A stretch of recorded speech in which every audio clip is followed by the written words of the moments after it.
Relaxation. ಈಗ ನಾಡಿ ಶುದ್ಧಿ ಕ್ರಿಯೆ. 2 ಫಿಂಗರ್ಸ್ ಯೂಸ್ ಮಾಡೋಣ. ಮತ್ತೆ ರಿಂಗ್ ಫಿಂಗರು 2 ಫಿಂಗರ್ ಯೂಸ್ ಮಾಡೋಣ.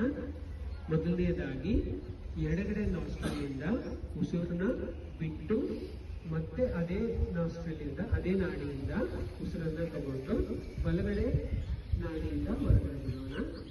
ಇದು ನಾಡಿ ಶುದ್ಧಿ ಕ್ರಿಯೆ. ಬಲಗಡೆ ಉಸಿರು ಬಿಟ್ಟಿದ್ದನ್ನ ಮತ್ತೆ ಬಲಗಡೆ ನಾಡಿಯಿಂದ ಉಸಿರು ತಗೊಂಡ್ಬಿಟ್ಟು ಸ್ಲೋ ಆಗಿ ಎಡಗಡೆ ನಾಡಿ ಬಿಡೋಣ. 5 ಬಾರಿ ಮಾಡೋಣ.